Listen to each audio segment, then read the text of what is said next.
Cognizant, Charles Schwab, RCCM Corning, Amgen, Zoetis, HCA health care, Vivint pharma, Thermo Fisher, RM equity, Trigyn technologies, Monarch tractor, LS group, Hyundai. ఇవన్నేంటియో అందరికి తెలియకున్నా కొందరికి పక్కా ఎరికే.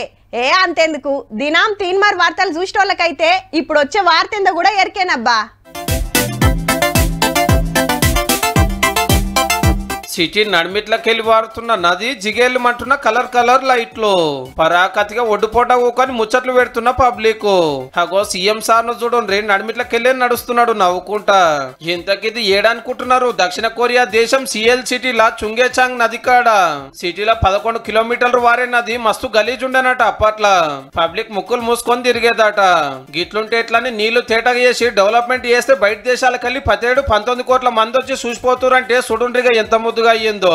ముచ్చట చెప్తుంటే మన మూసీ నది యాదికి వస్తున్నదిలే. మన నదిని మంచిగా చేసే కార్యం పెట్టుకున్నది సర్కారు. పెట్టుబడుల కోసం దక్షిణ కొరియా పోతే పనిల పని ఇది కూడా అరుచుకోరు అన్నట్టు. అట్లనే దునియాల పేరు పోయిన హ్యుందాయ్ మోటార్స్ కంపెనీలను కలిస్తే హైదరాబాద్ లో మెగా టెస్టింగ్ సెంటర్ పెడతామని మాట ఇచ్చిండ్రు. ఇక ఇటు చూడండి, పెద్ద బట్టల కంపెనీలతోటి meeting. Warangal Kakatiya textile park లా పెట్టుబడి పెట్టడానికి చాలా కంపెనీలు ముంగట్టుకొచ్చినాయి. సీఎం రేవంత్ రెడ్డి సారు, మంత్రి శ్రీధర్ బాబు సారు, పెద్ద ఆఫీసర్లు 10 రోజుల కాంచెల్లి అమెరికా, దక్షిణ కొరియాలలో అగ్రిమెంట్లు చేసుకొని రేపు హైదరాబాద్ కు రాబోతున్నారు.